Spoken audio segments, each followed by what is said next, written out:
Boa noite. Boa noite, Vivian. Boa noite, Cíntia. Carlos, muito bem. Já chamando Carlos.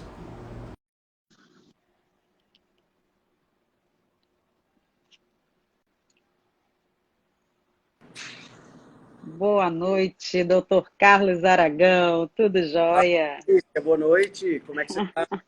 Todos. Graça, Graças a Deus, tudo bem. Consegue me ouvir bem? Consigo te ouvir muito bem. E você? Te ouço super bem também.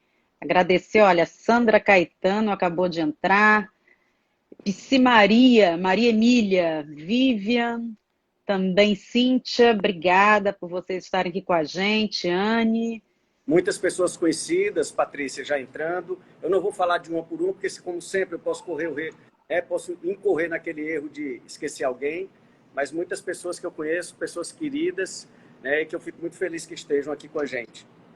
Que bom, bacana. A gente agradece a todo mundo, né, que está entrando, que vai participar com a gente, que nos dá essa honra, né, de ter vocês aqui com a gente. E hoje a gente vai falar a respeito de um assunto super importante, que é a pós-venção do suicídio. O que que é isso, né? E o doutor Carlos, que é um grande especialista nessa área, vai estar falando com a gente. E Carlos, apesar de muitas pessoas conhecerem você, mas também pessoas que não conhecem você, então eu sempre faço questão de te apresentar, né? Então, olha, o Dr. Carlos Henrique de Aragão Neto, ele é psicólogo clínico, ele tem formação em luto e em tanatologia, é mestre em antropologia pela Universidade Federal do Piauí, com a tese Os Aspectos que Contribuem para a Tentativa de Suicídio, é doutor em psicologia clínica pela UNB, com a tese Relação entre Automutilação e Comportamento Suicida, é também membro da ABEPS, que é a Associação Brasileira de Estudos e Prevenção do Suicídio, a maior organização hoje, né, a maior associação brasileira de estudos voltados para essa área. É membro da IASP, que é a Associação Internacional para a Prevenção do Suicídio, e também membro da ISSS, a Sociedade Internacional para Estudos de Autolesão. A autolesão, inclusive, tem sido, a gente já teve a oportunidade de conversar a respeito disso, né? Um assunto que você vem se especializando cada vez mais. Você pretende seguir essa linha como pós-doutorado? Pois é, mais uma vez, obrigado, Patrícia, né, pelo convite. E, para quem não sabe, essa é uma terceira live, né, onde nós estamos, claro, falando de alguns temas relacionados à prevenção e à pós-venção do suicídio, mas também é uma live para anunciar, né, o curso que nós vamos, né, que eu vou ministrar, né, e que está sendo organizado por você, agora nos dias 13, 14 e 15 de agosto, né? Depois eu Uhum. vou falar um pouquinho mais sobre isso. Bom, o tema da autolesão, né, para quem nunca me ouviu falar, eu sou psicólogo clínico e tenho três temas. Atendo diversas demandas, mas eu tenho um interesse maior em três temas. Um deles é o luto, né, do qual é o objeto da nossa live de hoje, mais especificamente o luto depois de um suicídio. O comportamento suicida, né, que eu me debruço há 15 anos, tanto na clínica como no mestrado, no doutorado também de alguma forma, e a autolesão que veio no doutorado na Universidade de Brasília, porque eu percebi na clínica um aumento cada vez maior de jovens que se autolesionavam, e então o meu doutorado, eu não queria sair da sua histologia por completo, então a minha tese ela versou sobre essa relação complexa e perigosa entre autolesão sem intenção suicida e comportamento suicida. Uhum. Então, é sim um tema que muito provavelmente vai ser o objeto do meu pós-doutorado. Entendi. A gente teve aqui, olha, a Renata Gimenez falou, né? Doutor Carlos, tem algo que você não conhece? Já me perdi com tantos títulos. Parabéns. Ele é um grande estudioso da área, realmente, A Renata. Ele gosta, ele gosta. amiga E, sempre. Carlos, a gente está falando sobre pós-venção, né? Mas pós-venção é um termo muito novo. Pessoas que não são, inclusive, dessa área, né, da prevenção do suicídio, da suicidologia, talvez até não conheçam e estejam estranhando. O que é a pós-venção? O que é pós-venção do suicídio? Tá. A pós-venção é um termo que foi importado, é um termo estranho para a maioria das pessoas, inclusive para profissionais de saúde, porque é um termo que foi importado do inglês, né, do post-vention, há algum tempo atrás, vamos colocar aí há menos de uma década, né, esse termo foi importado e foi traduzido literalmente. Bom, pós-venção, em linhas gerais, são os cuidados que nós devemos dedicar aos enlutados após um suicídio, ou seja, a pessoas que perderam entes queridos por um suicídio, né? Então, nós temos dois aspectos a trabalhar dentro da suicidologia, em linhas gerais também.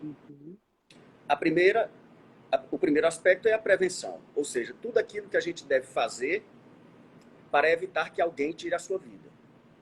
Mas caso, infelizmente, isso aconteça, nós temos um outro trabalho, não menos importante, eu diria, e vou explicar por quê, que é a questão da pós-venção.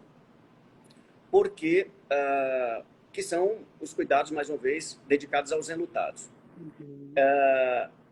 Tem um grande nome da suicidologia de todos os tempos, um psicólogo americano chamado Edwin Schneidman.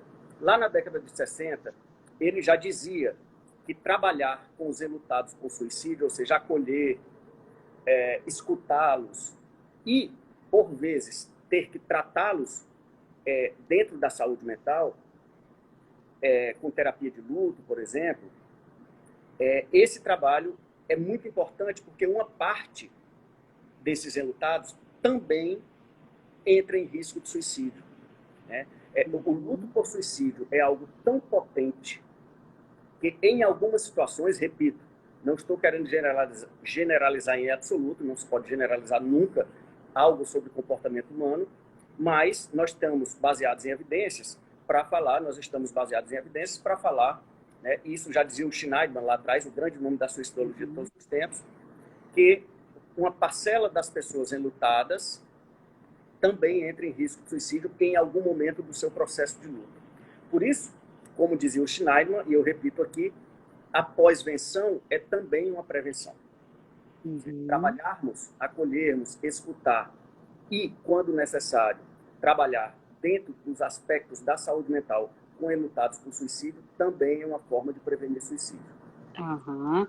E por que o suicídio, né, tudo que envolve e a questão da pós-venção existe em relação aos enlutados, por que isso especificamente, né? Por que é um luto tão diferenciado dos outros lutos?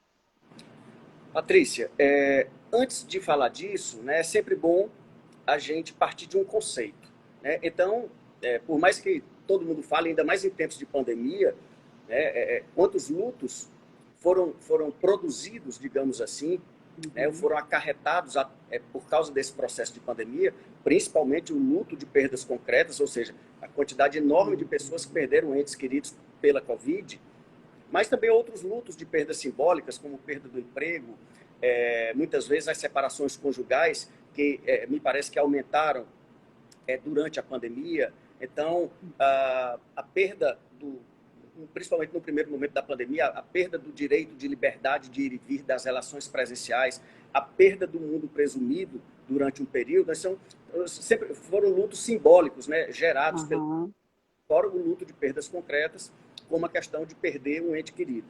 Está sendo um momento de vários lutos, né? Inclusive lutos coletivos, né? Agora, o que é o luto, né? Porque muito se fala, mas às vezes a gente pode confundir luto com doença, ou com tristeza, ou com qualquer coisa assim. O luto, na verdade, ele é um processo psicológico individual, né? Porque ele é vivenciado de forma muito particular, e a gente pode falar um pouco sobre isso.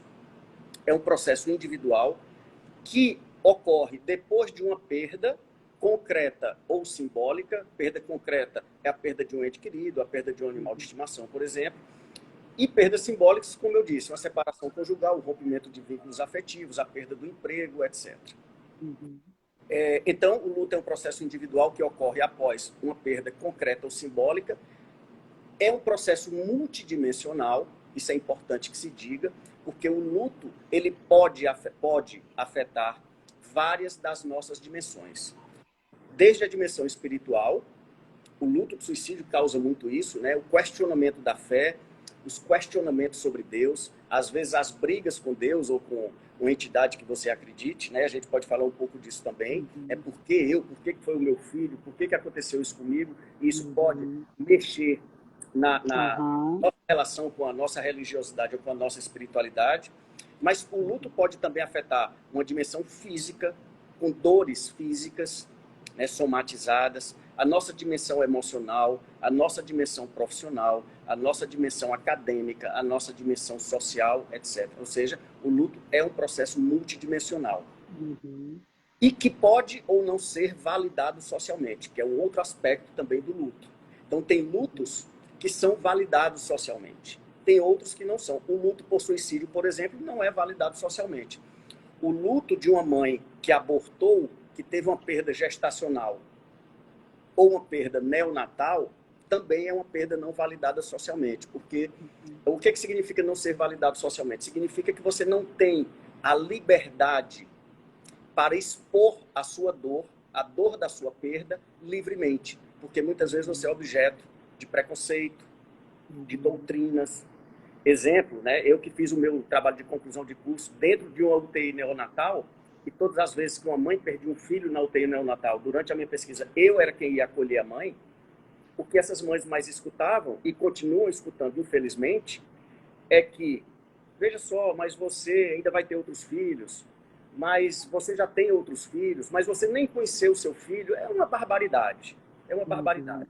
No caso do suicídio, pelo fato do estigma que esse fenômeno carrega ainda hoje, ainda que esteja melhor, né, com as campanhas de divulgação, né, de prevenção, de desmistificação de algumas coisas, mas ainda assim carrega um estigma muito forte, e os enlutados por um suicídio, já não bastasse a dor atroz que eles carregam pela perda de um ente querido por uma morte desse tipo, eles ainda tendem a se isolar, porque quando eles vão falar, né, muitas vezes eles são vítimas de olhares preconceituosos. Muitas vezes você sai da sua casa e você sente olhares incriminadores, né? Então, assim, esse é um luto também não validado socialmente. Portanto, o luto é algo muito complexo, é um processo individual, psicológico e individual, né? Então, entre tantas pessoas queridas que estão aqui conosco, né? Eu acabei de ver, gente, eu não posso ficar olhando muito aqui para baixo, eu me disperso, né? Mas acabei de ver, né, com as palminhas, o nosso grande amigo, querido Major Diógenes, né? Que nos sua presença. O Major Diógenes, para quem não sabe, já vou fazer um spoiler do curso, o Major Diógenes é um dos grandes nomes hoje da prevenção do suicídio no Brasil, major do Corpo de Bombeiros de São Paulo, criou um método de abordagem humanizada em pessoas com crise suicida, e que vai estar comigo nesse curso do qual eu falei, né? Vai ter uma participação muito importante falando dessa abordagem humanizada com pessoas em crise suicida. Além do Major Diógenes, também vou contar com outro nome maravilhoso e importantíssimo na prevenção do suicídio, que é o Dr. Nelson Goldstein, que é um psiquiatra sensacional do Rio de Janeiro, e que vai, nesse curso, ter uma participação para falar especificamente da relação entre o suicídio, os transtornos mentais e o suicídio, né? Para quem não sabe, uma das principais estratégias de prevenção do suicídio é justamente a promoção de saúde mental. Por quê? Porque a grande maioria, de 90% a 95% dos casos de suicídio, isso também baseado em evidências, a grande maioria está associada a algum tipo de transtorno mental. Principalmente depressão, transtorno bipolar, esquizofrenia, abuso de álcool e drogas, transtornos de personalidade, etc. Então, além de mim, vocês poderão ver e participar do curso com o Major Diógenes e com o Dr. Nelson. Isso, Major Diógenes, que prazer ter o senhor aqui conosco, e que honra, né, o senhor poder participar desse curso, que eu realmente, assim, me sinto muito feliz de poder participar, ajudar a promover de alguma maneira, né? Pessoas trazendo tanto conhecimento. E, Carlos, a Rosângela, ela colocou, deu boa noite para você, Oi, para todos, né? A Anne, Carlos, excelente, aprendi muito, gratidão. grande amiga, É, muito, a muito Sandra, competente aqui, trabalha no interior do Maranhão. aham. A Sandra Alves, ela perguntou, né, sobre o aumento, houve aumento do número de suicídios em época de pandemia? Pois é, essa pergunta, né, Patrícia, a gente sabe que sempre vai acontecer, porque realmente é uma Uhum, necessidade de todos, né, e a resposta já está na ponta da língua. Inclusive, na live passada, o Major Diógenes trouxe um dado, né, uma uhum. pesquisa que ele fez com um recorte muito específico de chamadas de tentativa de suicídio para o Corpo de Bombeiros de São Paulo, e que de 2020 para 2019 não houve nenhum aumento, chamadas para tentativa de suicídio, né, para atendimento de tentativa de suicídio. Uhum. E que ele já replicou essa pesquisa agora de 2021, comparando com 2020, mas esses resultados ainda estão sendo compilados. Mas ele adiantou que possivelmente isso está equiparado. Então, o que nós temos são algumas pesquisas muito recortadas. Então, surgiu uma pesquisa na Inglaterra, me parece que outra nos Estados Unidos. Tem algumas pesquisas que mostram, né, alguma comparação. Aqui no Brasil, a gente ainda não tem. O fato é o seguinte, para nós sabermos efetivamente se houve redução ou aumento de taxas, tanto de suicídio completo como de tentativa de suicídio, possivelmente nos 2 ou 3 próximos anos nós vamos ter essas pesquisas, porque sempre são estudos retrospectivos, né? Então agora eu posso até comparar, né, em pesquisa a quantidade de casos que eu tenho atendido na minha clínica com os anos anteriores. São pesquisas, desde que sejam, né, baseadas em evidências e cumprindo os rigores éticos de pesquisa, que me dão, mas é um recorte muito específico. Eu acho que algo mais abrangente, né, numa dimensão talvez regional ou nacional, nós vamos ter que esperar um pouquinho para que esses estudos que devem estar sendo produzidos, eles de fato apresentem os seus resultados daqui a um tempinho. Aham, até porque os dados, até serem consolidados realmente dentro dessa área, eles são consolidados de forma bastante lenta também, né? O Isso que eu é bastante acho que natural. perguntou, né? Caramba, se eu for parar aqui para falar de tanta gente que eu gosto, que está entrando, eu não posso olhar, Patrícia, não tem Tá bom, tá bom. aqui que Mas fez, eu vou, muito querido, né, passando algumas coisas aqui, olha. o padre Carlos É, Padre Carlos Alberto, né? O Padre Carlos Alberto, inclusive, participou da minha pós de prevenção do suicídio. Eu diria para ti que é uma das pessoas dentro da igreja que mais entendem dessa causa de prevenção do suicídio. Então, mas assim, sintam-se todos abraçados, né? Enfim, voltando, porque senão eu me perco, já te falei. olha, tem uma outra pergunta também. Rapidinho. Sandra, o que a gente sabe, isso sim, é que muitos transtornos mentais aumentaram em prevalência na pandemia, né? Então, a saúde mental, de uma forma geral, ela teve um impacto, está tendo e vai ter, porque vai ter um residual ainda dos impactos na saúde mental das pessoas no mundo todo, ainda por alguns anos. Então, nós sabemos que transtornos mentais, como os transtornos de humor, depressão principalmente, e os transtornos de ansiedade, transtorno de ansiedade generalizada, crise de pânico, etc. Então, esses transtornos, distúrbios do sono, por exemplo, isso sim, nós já temos evidências de que eles aumentaram em prevalência. Se nós fizermos uma ponte, exatamente aquilo que eu estava falando anteriormente, de que os transtornos mentais são importantes fatores de risco para o comportamento suicida, então a gente vai ver se de fato esses fatores de risco levaram efetivamente a um aumento de taxas de suicídio completo ou não, né? Então, dito isso, eu vou voltar para o luto de suicídio, né? Porque, mais uma vez, o luto, eu já expliquei, né? Já disse para vocês o que é um conceito de luto, e o luto de suicídio, como você tinha perguntado, Patrícia, é um luto de extrema dificuldade de elaboração. Né? Quando você perder, não há um especialista que eu tenha lido até hoje que diga o contrário. perder um ente querido, perder alguém que se ama, é o evento que mais desorganiza a vida do ser humano. Uhum. Agora, os lutos, eles têm especificidades. Né? Se você pegar, por exemplo, o livro do Dr. Franklin Santana, que foi um dos meus mestres de tanatologia, que é um pós-doutor em medicina, hoje mora na Bahia. E o Dr. Franklin, em 2014, lançou um livro que ele organizou chamado Tratado Brasileiro sobre Perdas e Luto. Inclusive vai ser reeditado no ano que vem, pela editora Ateneu. São 50 ou 52 capítulos de especialistas em cada tipo de luto. A mim coube, inclusive, escrever sobre luto de suicídio. Uhum. Mas se você pega, por exemplo, o luto depois de um processo de câncer do seu ente querido, o luto depois de um homicídio, depois de um acidente súbito, luto depois de demências, né, como Alzheimer, por exemplo, o luto de um desaparecido. Ou seja, cada tipo de morte traz semelhanças, mas também traz algumas diferenças ou especificidades Uhum. de cada processo de luto.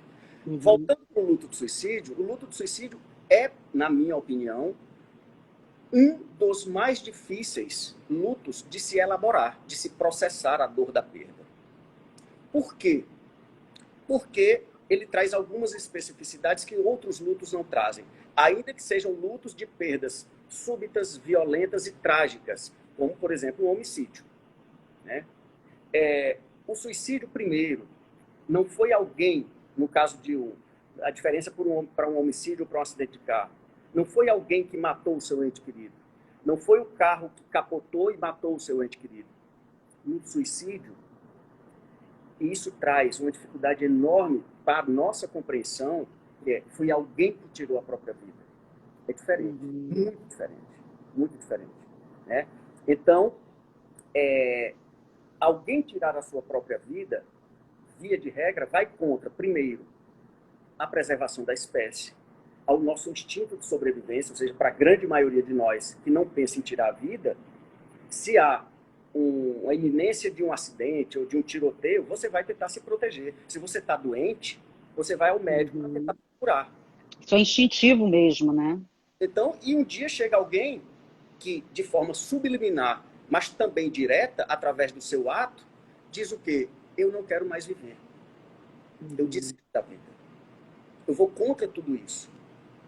E para muitos também vem uma sensação de rejeição, como se aquela pessoa não quisesse mais conviver com a gente. Ou com a família, ou com a escola, ou com a empresa, ou com a sociedade de uma forma geral. Quer dizer, há uma série de recados. Ou de Aquele pensamento, talvez, né? Puxa, se me amasse ou se eu fosse, de repente, bom o suficiente, será que a pessoa teria ido embora? Quer dizer, muitas vezes... E é exatamente entendi.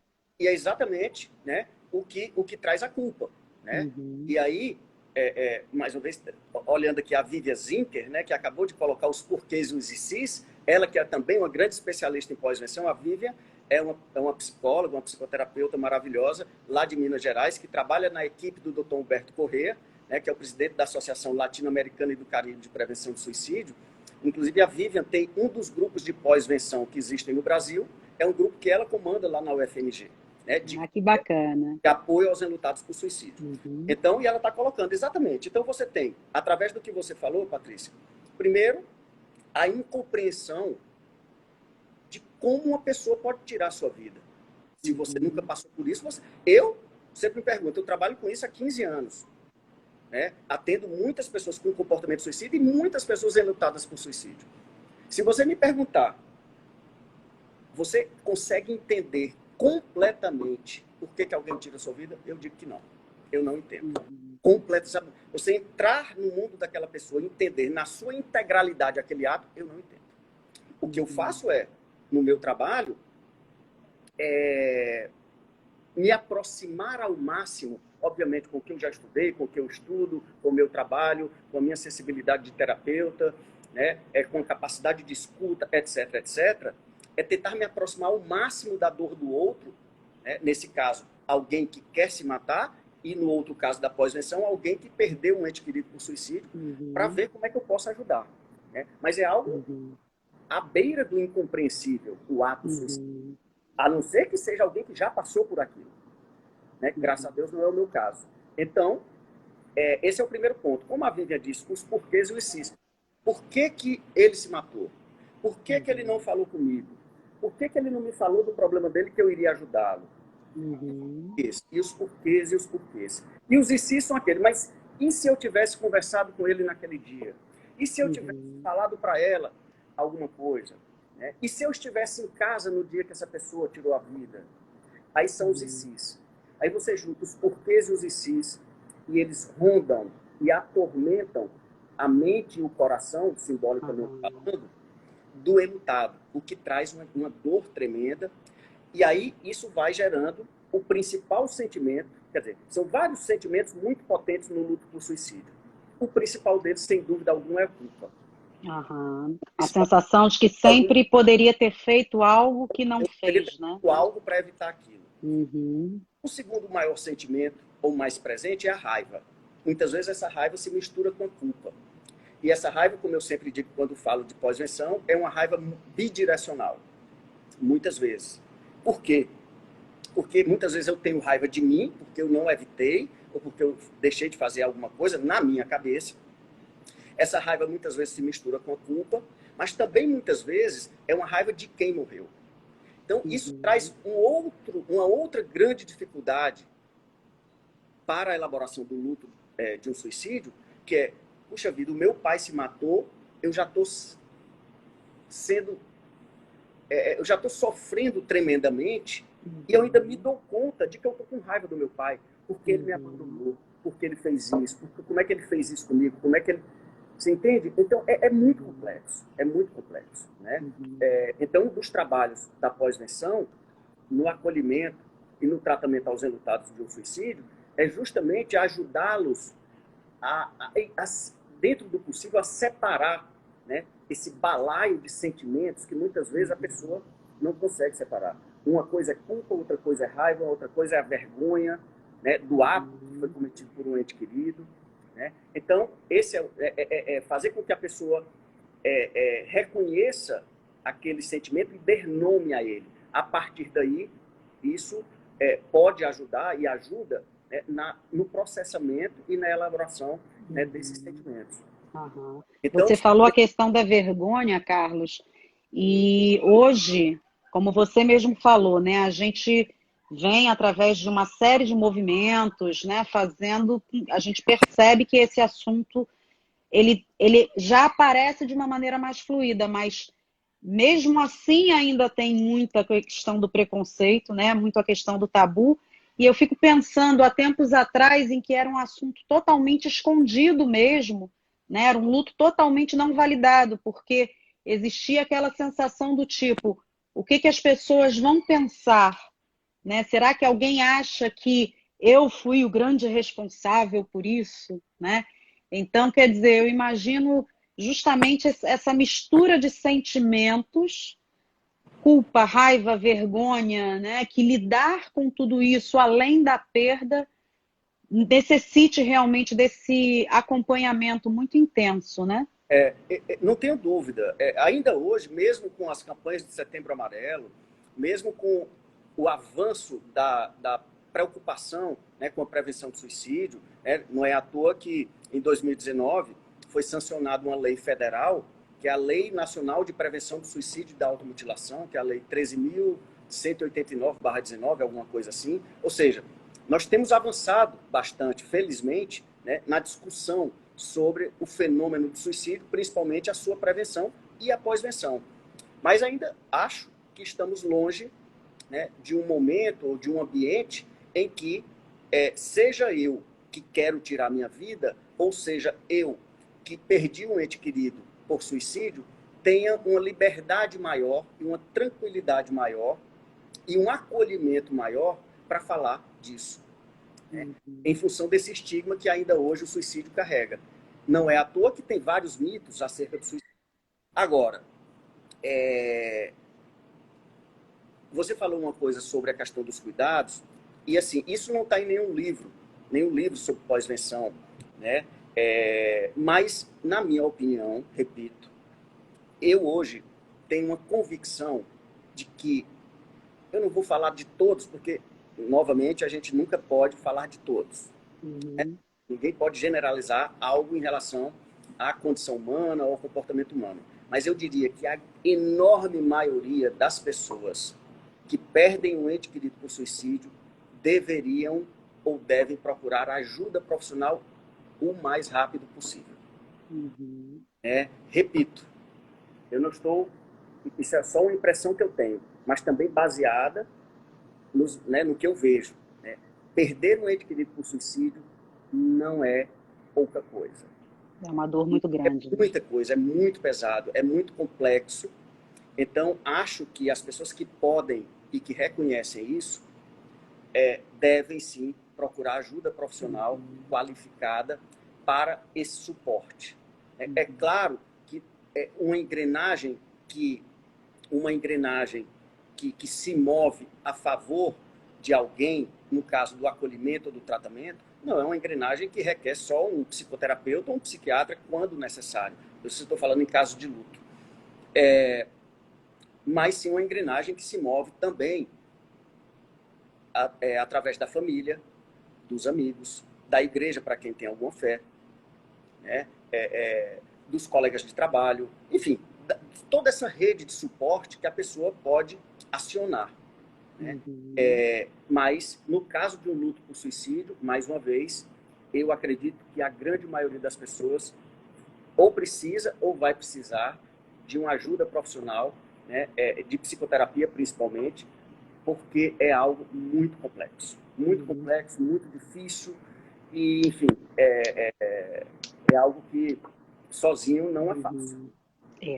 E você falou sobre a questão do luto, muitas vezes, assim, na ânsia de ajudar, às vezes as pessoas até falam coisas, né, que acabam machucando. Você deu o exemplo de uma mãe que perde um bebê e que às vezes as pessoas chegam e falam: ah, mas imagina, você vai ter outro.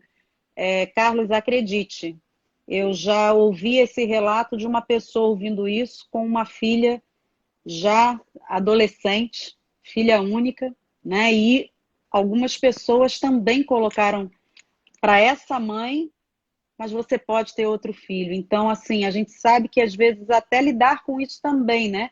As pessoas que estão ao redor, até na ânsia de quererem confortar, às vezes não percebem, né, essa dimensão, o quanto aquilo ali é uma dor muito séria, né? Só trazendo aqui um pouquinho, a Renata Jimenez, ela perguntou o seguinte: existem pessoas que vivem o luto durante o processo de perda e quando se perde de fato, a dor não te atinge mais? Bom, Renata, eu imagino que você esteja perguntando o seguinte. Deixa eu ver se eu entendi. Tem o que a gente chama de luto antecipatório. Luto antecipatório é o luto em vida. Ou seja, eu, por exemplo, perdi meu pai por câncer. Eu, Carlos. Meu pai morreu há 20 anos atrás, depois de 2 anos de um processo de câncer. Então, quando você tem um prognóstico de uma doença, que é um prognóstico de morte, ou seja, sabe, quando você recebe uma notícia de que, puxa vida, claro, tudo pode acontecer, os milagres acontecem, mas muitas vezes a gente tem que lidar com esses dados de realidade.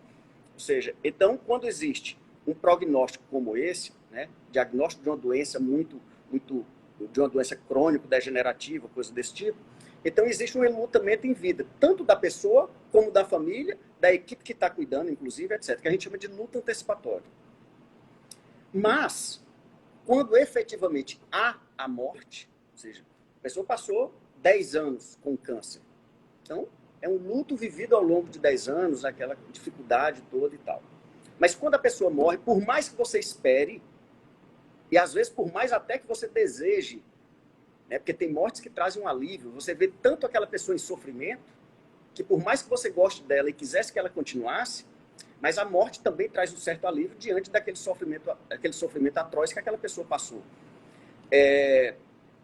Mas sim, sempre há o impacto da morte concreta. Então, não sei se foi isso que a Renata perguntou, mas você passa por um processo de doença, ou às vezes um processo de separação, o que seja, mas quando ocorre, quando aquilo é concretizado, aí tem um impacto, e aquele luto vai se iniciar após o evento. né? Ainda que possa ter havido algum processo de luta antecipatório. Então, eu acho que são situações que a gente precisa compreender, né? Eu vi alguma coisa, não sei quem foi que postou lá, eu vi rapidamente, sobre a questão de falar de prevenção do suicídio em relação ao tabu do suicídio só no Setembro Amarelo. Desculpa, eu não me recordo quem foi que falou. Mas o fato é que o Setembro Amarelo veio, né, uma campanha que tem aí talvez menos de 10 anos, mas que ganhou corpo no mundo todo e no Brasil também. E está sendo muito importante para desmistificar e para abrir a discussão, abrir a tampa da caixa preta do assunto do suicídio. O que eu acho que está ocorrendo, né, tem duas coisas em relação ao Setembro Amarelo, só para a gente pontuar isso. Primeiro, se concentrou muitas forças da prevenção, de campanhas e etc., só no mês de setembro. Quando as pessoas se matam ao longo do ano inteiro. Né? Então, as medidas de prevenção deveriam ser feitas durante todo o ano, né? As informações deveriam ser levadas durante todo o ano, né? As discussões, os cursos, as lives, o que quer que seja, deveriam ser distribuídas ao longo do ano. Claro que o Setembro Amarelo ele catalisa um esforço maior para que a sociedade, né, como aquela do câncer de mama, né, do câncer de próstata, ou seja, normalmente tem uma data para você falar mais sobre isso. E também houve me parece que a gente agora precisa parar umas arestas, porque há um exagero, eu diria, nessas ações. E o pior é que esse exagero veio, claro que com a maior boa vontade, né? Isso é uma discussão que muitos especialistas no Brasil estão tendo, porque muitas pessoas que não têm qualificação, né, para falar com propriedade sobre prevenção do suicídio também pegaram carona, né? Eu repito, eu não estou dizendo que fizeram isso por má fé de forma nenhuma, né? Mas, por exemplo, Setembro Amarelo, as escolas ligam todo dia e o dia todo, né, para os profissionais de saúde para fazerem palestras em escolas. Então, do mesmo jeito que pode ir alguém para fazer uma palestra com qualificação, embasada em dados de realidade, em evidências científicas, também muita gente vai, né, no afã de ajudar, mas aí é aquela história. A minha recomendação para falar sobre o fenômeno do suicídio, sobre prevenção e sobre pós-venção, na dúvida, não vá. Sabe como é? Ou você vai com um lastro realmente sólido, ou então é melhor não ir. Por quê? Por causa do efeito de contágio, né? O famoso efeito Werther, que é o efeito de contágio quando eu dou uma entrevista, quando eu faço uma palestra e eu deixo uma mensagem inadequada, uma mensagem ambígua, uma mensagem sensacionalista, etc. E isso pode ter um impacto negativo em pessoas já vulneráveis. Né? Então, só respondendo a questão da campanha do Setembro Amarelo. Mas o que é importante, gente, aí pegando o teu gancho, Patrícia, para não esquecer, quando você falou, ainda hoje as pessoas escutam algumas coisas que mais atrapalham do que ajudam. Mais atrapalham do que ajudam, e é verdade. E uma das perguntas que eu sempre escuto mas o que é que eu faço? Né? O que é que eu faço quando eu me dou, quando eu estou diante de alguém enlutado por qualquer tipo de morte? E ainda mais uma morte tão complexa e tão dura de ser processada como o suicídio, a morte por suicídio. Eu diria que a gente não precisa falar quase nada. Né? Na verdade, a arma está aqui. Né? Ou seja, a nossa ferramenta principal são essas duas aqui, os dois ouvidos, esses dois, os dois ouvidos. Né? Por quê? Porque muitas vezes a gente não sabe o que falar, muitas vezes não tem mesmo o que falar. O que você vai falar? Né? Que Deus quis assim? Você vai colocar a sua crença à frente dessa relação de ajuda? Muitas vezes não funciona. Né? E assim, quanto mais você atropela, digamos assim, um diálogo como esse, com as suas crenças, com as suas doutrinas, com os seus clichês, possivelmente mais a pessoa vai se afastar de você. O que uma pessoa assim, nesse estado, quer é ser acolhida. É que você empreste os seus ombros, o seu colo e principalmente os seus ouvidos. Porque é o momento em que a dor é tão grande que as pessoas querem, pelo menos, desabafar. Elas querem dividir as suas dores. O problema é que poucos de nós estão preparados para ouvir o discurso de sofrimento do outro, em qualquer situação, ainda mais numa questão de luto, né? Então, o que eu faço? Eu me coloco à disposição dessa pessoa, né? Conta comigo, eu estou aqui, né? Eu posso te escutar.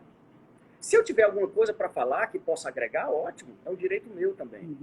Mas a escuta é muito mais importante do que a fala. Eu não tenho a menor dúvida disso, né? E a pessoa saber que ela pode contar com você, que você está disponível minimamente para esse acolhimento, né, para esse ombro, para dar esse ombro e tal, é muito mais importante, né? Tipo assim, conta comigo, né? Eu acho que essa é uma das maiores dificuldades, Carlos. Eu estava lendo um artigo que falava exatamente sobre esse ponto, né?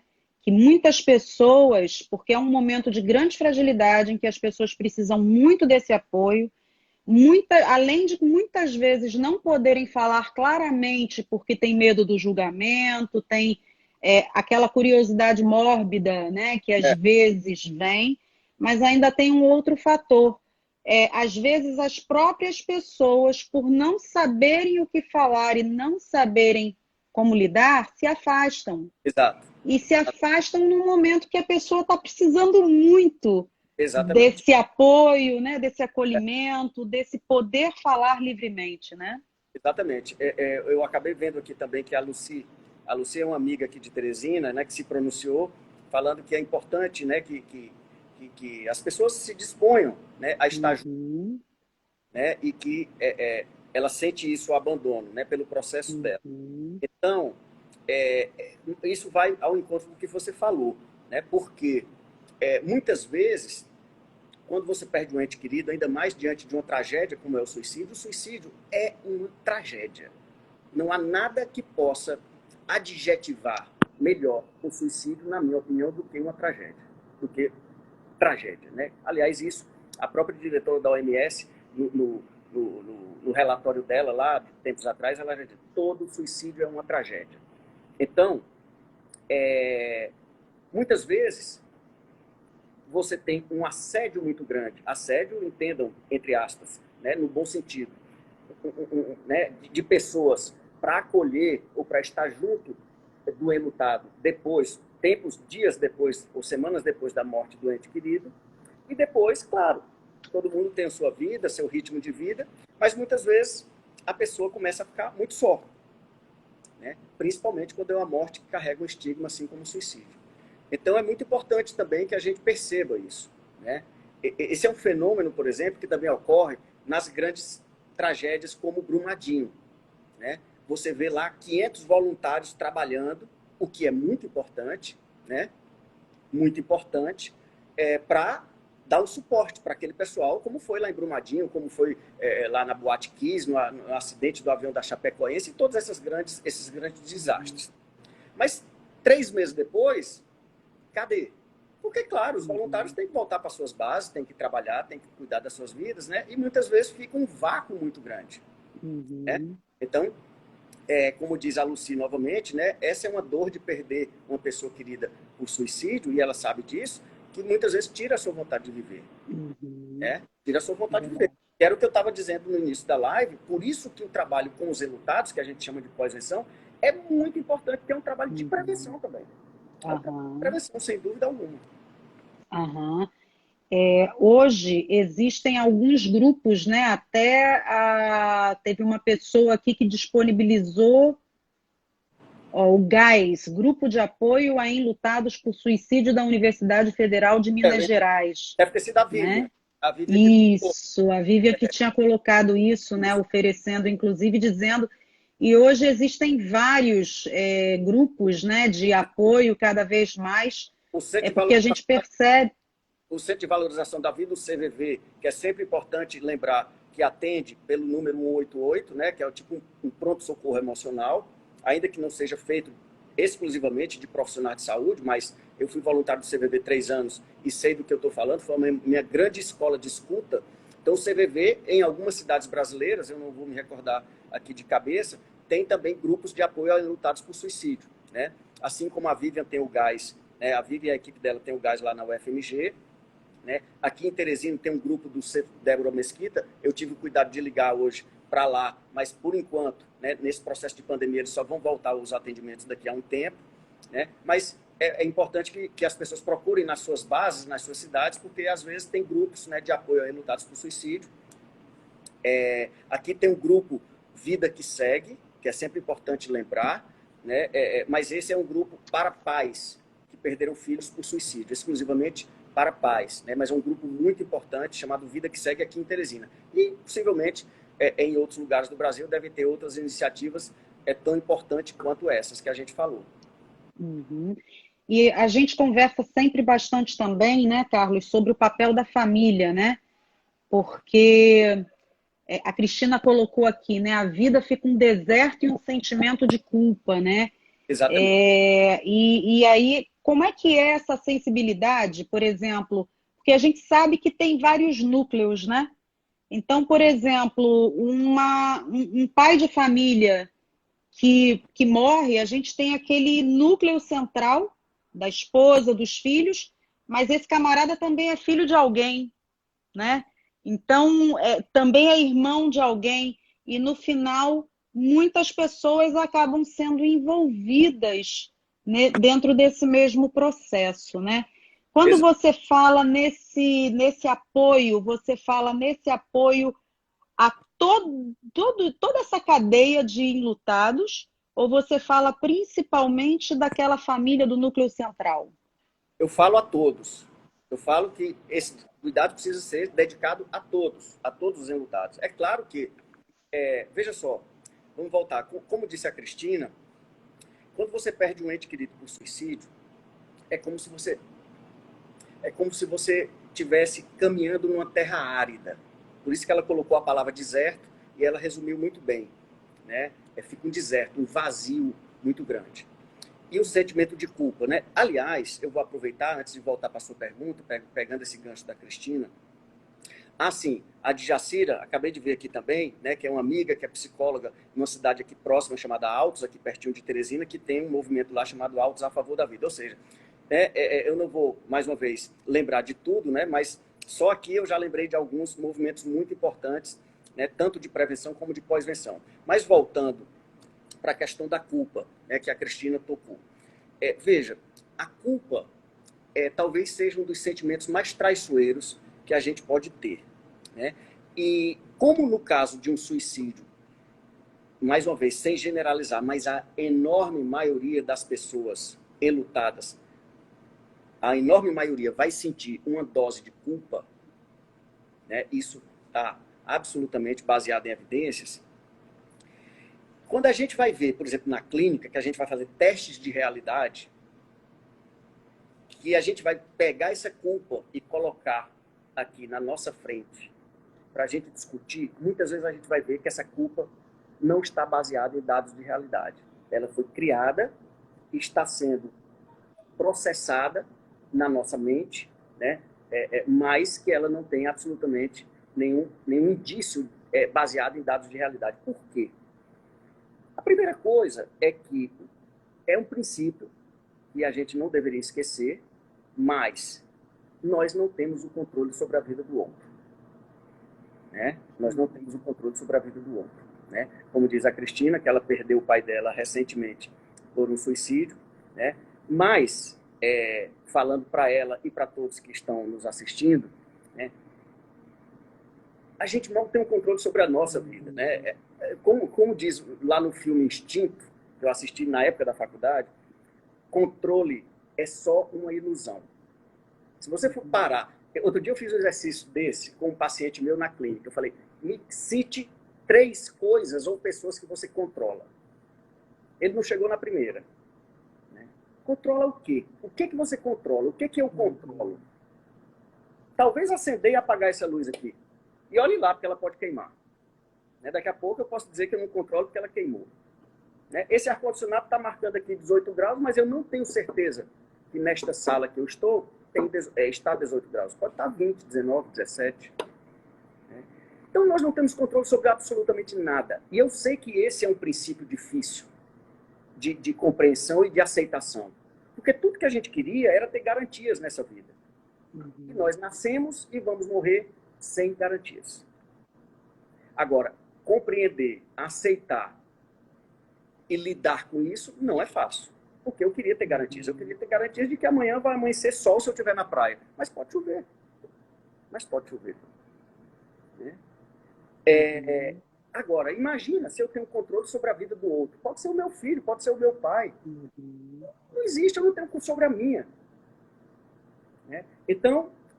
Como carregar essa responsabilidade, né? É uma coisa que, como você falou, então, assim, da cabeça, né? Por isso que eu estou dizendo que boa parte dessas culpas, elas estão apenas sendo geradas e processadas internamente. Né? Porque vem, como disse lá a Vivian, e eu repeti, a questão dos porquês e dos icis. Mas se eu tivesse conversado mais com meu pai, se eu tivesse mais presente, se eu tivesse em casa... Isso não está baseado, né, em dados de realidade, porque se eu não fiz hoje, eu posso fazer amanhã.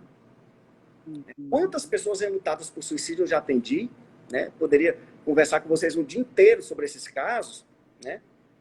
Que validam o que eu estou dizendo, né? No sentido de... Mas o meu filho, isso eu estou falando de um caso real, né? De um casal que eu atendi há uns 8 anos atrás, que perdeu o filho único por suicídio, de 25 anos. Né? E ele esperou, né, dentro do planejamento que ele fez, porque grande parte dos suicídios tem algum nível de planejamento, alguns muito detalhadamente, um planejamento muito detalhado, outros nem tanto. Né? Mas no caso desse rapaz, só para dar um exemplo, ele esperou os pais viajarem, os pais viajavam um final de semana por mês para o interior, e ele esperou os pais viajarem para articular, né, aquilo que ele queria, que ele já tinha decidido, né, que era, infelizmente, tirar a própria vida. Então, será que o fato de eu estar todo dia, o dia todo com alguém, evita obrigatoriamente ou necessariamente que alguém tinha que sua vida? Não existe isso. Essa garantia não existe. Não existe. Né? Uma das últimas pessoas que eu atendi enlutados por suicídio foi uma senhora, né, que nem é aqui do Piauí, é de outro estado, e que perdeu o marido de um casamento de 38 anos e que o marido tirou a vida dentro da própria casa. Né? E ela só foi... Ela tinha ido até a farmácia ou a padaria comprar alguma coisa e quando voltou tinha perdido o marido. Quer dizer, em um casamento, né, eu tive com ela muito tempo, um casamento tranquilo, ou seja, a primeira... E uma outra coisa, né, eu estou falando aqui, intuitivamente também, pegando aqui os ganchos de vocês, mas, primeiro, repito, nós não temos garantias, nunca teremos, muito menos sobre a vida do outro. Né? O suicídio é um fenômeno extremamente complexo e nós não vamos dar conta de compreendê-lo. Eu, sinceramente, eu tento trabalhar com isso. E não recomendo que a gente queira entender completamente por que alguém tira sua vida. Porque senão a nossa é que vai por água abaixo. Né?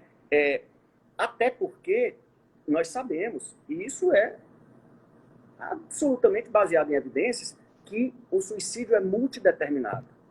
Né? Ou seja, além de complexo, é multideterminado, o que significa dizer que ninguém tira a sua vida por um único motivo. O que nós temos são motivos que podem precipitar o ato suicida, que a gente chama de fatores proximais ou fatores precipitantes, que é a gota d'água, né? Mas é uma gota d'água de um copo que transbordou. Porque nós temos ou os fatores distais ou os fatores predisponentes, que é aquilo que vai acontecendo, as adversidades, os traumas, os problemas, que a pessoa começa a não saber processar ou gerenciar, e aquilo vai ficando como ferida aberta, ou feridas abertas, e uma hora pode vir o fator precipitante, a gota d'água, e infecciona aquela ferida. Né? Mas não temos indícios de nenhum caso ao redor do mundo, pelo menos que a gente tenha isso catalogado, de que alguém um dia acorde do nada, ou por um único motivo, e vai lá e tire sua vida. Né? Então, é extremamente complexo e multideterminado.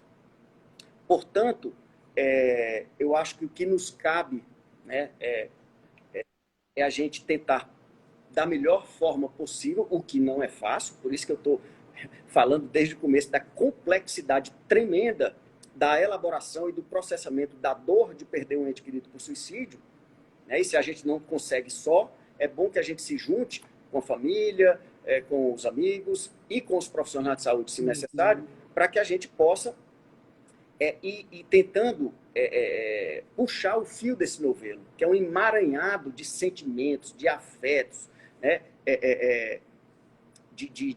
De traumas, de porquês, de ICs, de lacunas, que a gente enlouquece se a gente for,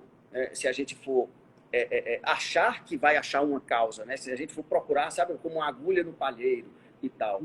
Então, assim, claro, eu não estou dizendo que a gente não deve investir, né? Por exemplo, eu sempre fui favorável na terapia de luto, que se eu tenho uma dúvida que pode ser tirada, que a gente vá lá e tire. Eu vou dar um exemplo só para ficar claro. Eu atendi uma mãe que perdeu uma filha no acidente de carro. Há muito tempo atrás também. E ela ficou entorpecida, né? A primeira fase do luto é o entorpecimento, segundo o inglês chamado John Bowlby. Então, o Bowlby dizia o seguinte: quando eu recebo a notícia de morte de um ente querido, eu diria no popular, eu fico fora de tempo e de espaço. Se você me perguntar que dia é hoje, eu não sei. Que horas são, muito menos. Eu fico entorpecido durante horas, dias, talvez semanas. Essa mãe, um tempo depois na terapia, dizia para mim: mas, doutor Carlos, eu não fiquei o tempo todo no velório da minha filha. E eu achei aquilo estranho, né? Um acidente de carro, o corpo foi para o IML, todo aquele protocolo terrível e tal. Um dia, eu imaginava que ela estava fantasiando aquilo. Mas um dia eu falei: bom, tem alguém na sua família que pode tirar essa dúvida? Bom, ela levou, né, ela levou uma irmã dela, uma parente dela, que estava. A gente foi conversar em 3. E eu falei: fulana, me diga uma coisa. A minha paciente, né, no caso, ela já tem um tempo que ela, na cabeça dela, ela se culpa, inclusive, porque ela não ficou o tempo todo. Eu falei: não, ela chegou antes do corpo da filha chegar e participou até o enterro da filha. Né? Para você ver como a gente fica em transe, muitas vezes, nesse sentido. É tamanha overdose de emoções, de afetos e de sentimentos negativos. Uma overdose de dor. Né? Então, assim, é uma coisa muito séria. Né? Muito séria. E, dentro do possível, as dúvidas que a gente pode tirar, que a gente tire, mas no caso do suicídio, esse é um dos lados, uma das facetas mais cruéis do enlutamento por suicídio. Porque muitas dessas dúvidas nós não vamos tirar, infelizmente. Porque só quem podia tirá-las é a pessoa que morreu. Eu achei muito interessante o que o Major Diógenes falou na semana passada, né? Sobre a cadeira da responsabilidade no suicídio, ela sempre fica vazia, né? Porque não existe coparticipação, não existe corresponsabilidade. Aquilo é uma coisa que tem a ver com a pessoa, mas não existe ninguém que ocupe essa cadeira. E isso é importante da gente entender, né? Que por mais que exista todo um processo, como você falou, né? Que é um processo que tem muito mais a ver com aquilo que a pessoa põe na cabeça do que com algo, porque qual é o controle que a gente pode ter sobre a vida do outro se a gente não tem nem sobre a nossa, né? Não é fácil, não é fácil. Eu não estou colocando isso para vocês de forma nenhuma, principalmente para quem está me assistindo e que está passando por um momento tão difícil, né, de perder uma pessoa querida por suicídio. Mas, veja só, mas é o que nos resta, né? Já que infelizmente aconteceu essa tragédia, o que eu posso fazer por mim ou pela minha família, né, para que a gente possa, né, em algum tempo, que a gente nunca sabe que tempo é esse, conseguir viver. Né? Sobreviver agora para depois viver novamente. Né? Pra vocês terem uma ideia da complexidade do que eu estou falando, poderia mostrar vários livros, mas esse é uma bíblia para quem estuda luto por suicídio. Esse aqui, ó. Esse é um livro de dois grandes pesquisadores e estudiosos americanos. Né? Um deles, inclusive, eu tive o prazer de conhecer em um congresso internacional. Fiz um seminário com eles, que é o Dr. John Jordan. Né? Eu estava até, Patrícia, com o meu orientador de doutorado, o professor Marcelo Tavares, a gente estava no congresso na Noruega, e o Dr. Jordan estava oferecendo um workshop sobre luto e suicídio, e eu fiz. Olha a grossura desse livro. Só luto de suicídio. Então, convenhamos, né, que isso é o que está aqui, né, fora o que não está. Né? E respondendo aquela sua pergunta, que depois eu me perdi no meio de tanta coisa que eu falo demais, aqui na primeira página, na introdução, ele diz: os sobreviventes, que é um termo usado, né, o luto por suicídio, ou luto de suicídio, é tão difícil que os americanos colocaram o termo de sobreviventes. Eu não uso muito esse termo, porque às vezes confunde. O sobrevivente de um suicídio, às vezes, se confunde com alguém que tentou suicídio e não morreu.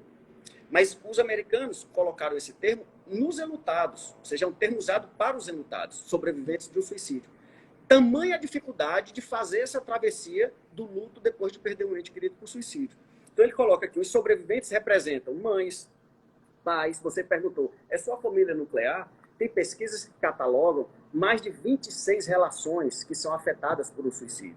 Aqui ele coloca, por exemplo, mães, pais, irmãos, avós, tios, primos, esposas, maridos, família estendida de uma forma geral, parceiros, amigos, pessoas com quem você divide o trabalho, amigos de trabalho, amigos de sala de aula, professores, terapeutas, vizinhos, etc, etc.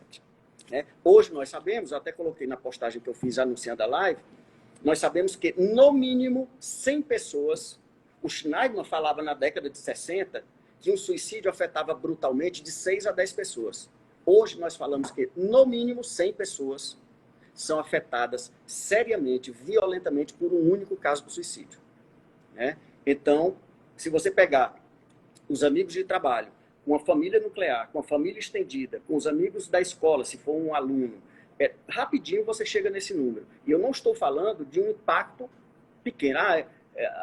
Uma pessoa, um primo do irmão do meu amigo, né? Uma pessoa com quem eu não tinha qualquer vínculo, claro que já me causa um choque, um estranhamento e muitas vezes um incômodo. Mas eu não estou falando disso, estou falando de uma dor profunda. Uma dor profunda. Então, no mínimo, 100 pessoas vão sentir esse impacto profundo. Então, mais uma vez, o trabalho de pós-venção, que é o trabalho dedicado aos enlutados por suicídio, sabendo que uma parte dessas pessoas também pode entrar em risco de suicídio em algum momento, é um trabalho não só de acolhimento, né, de escuta, de oferecer o ombro, mas é também um trabalho de prevenção. E por isso... O livro é esse, ó, chama Grief After Suicide, ou seja, luto após um suicídio. Esse livro você só encontra, não está traduzido, né? Ele só encontra na Amazon. Se você botar na Amazon lá o título do livro, você encontra. Por isso que a gente está trazendo, né, Carlos, a questão do curso de introdução à prevenção e pós-venção do suicídio, que vai acontecer nos dias 13, 14 e 15 de agosto. E ele é um curso que não é fechado para profissionais da área da saúde. Ele é para toda e qualquer pessoa que queira estudar um pouco mais, conhecer um pouco mais sobre esse fenômeno que é o suicídio e também aprender um pouco mais a lidar com isso. Então, não só a prevenção, como a pós-venção, né? Tudo isso vai ser tratado e falado no curso, porque, como você falou, né, é um luto muito específico, é uma coisa que muitas vezes marca a vida inteira. E a gente percebe que ter pessoas cada vez mais preparadas para que se rompa o tabu e se lide com isso de uma outra maneira é justamente onde a gente começa a trabalhar também, a auxiliar na questão da prevenção, né, Carlos? Exatamente. Já eu dou um spoiler do curso, Patrícia, mas só para, mais uma vez, a Cristina, né, que perdeu o pai, né? Então, assim, e ela coloca isso aqui com todas as letras, né? Então ela diz, a pior é que muitas pessoas ao redor não compreendem o tamanho da perda de um pai. Eu não tenho a menor dúvida do que você está falando, Cristina. Realmente, a compreensão, né, a compreensão de uma situação como essa, infelizmente, não é para todos, né? Porque muitas vezes eu quero medir o mundo com a minha régua. Eu quero olhar o mundo exclusivamente com as minhas lentes, né? E eu esqueço que as outras pessoas são diferentes de mim, que muitas vezes pensam diferente, que estão sentindo algo diferente do que eu estou sentindo, né? E eu aqui não estou crucificando, né, quem muitas vezes não consegue acolher ou ajudar de uma forma mais efetiva, porque na maioria das vezes as pessoas querem ajudar, têm boa intenção, mas muitas vezes não conseguem, né? Aí também tem outra pergunta aqui rapidinho sobre essa questão do Enzo. O enlutado pode inconscientemente afastar aqueles que ama, e, sem dúvida, né? Porque eu não sei se inconscientemente ou não, mas de uma forma ou de outra, Enzo, é claro que por causa do estigma e por causa de ser um luto não validado socialmente, muitas vezes eu me isolo, né? Ou eu, em função do que vem de lá para cá não me agradar, muitas vezes de lá para cá, através dos outros, vem doutrinas, clichês, etc, etc, né? Vozes de comando, essas coisas todas, você tem que fazer isso, você tem que fazer aquilo, você tem que seja forte e faça isso e faça aquilo, quando a pessoa não sabe o que a outra pessoa está passando, né? Então isso pode, e muitas vezes acontece, né? Porque o que você quer muito mais é ser escutado. O A livro Sandra, a Sandra disse que já fez a inscrição. Que bacana, Sandra. A gente fica super feliz, né, de saber que você vai estar lá com a gente. Inclusive, ela também está falando, né, tem que ter boa vontade, boa fundamentação, é verdade, né? A gente lida com uma situação que, como o Carlos falou, uma informação muitas vezes mal colocada não serve como prevenção, serve como gatilho. Então, a gente precisa, sim, ter cada vez mais conhecimento, saber como lidar com isso. E aqui na bio do Instituto Valor à Vita tem um link. Nesse link tem todas as informações a respeito do curso. Quem são os facilitadores, né, sobre o Dr. Carlos, sobre o Major Diógenes, sobre o Dr. Nelson, quando vai ser, horários, valores, enfim, tudo.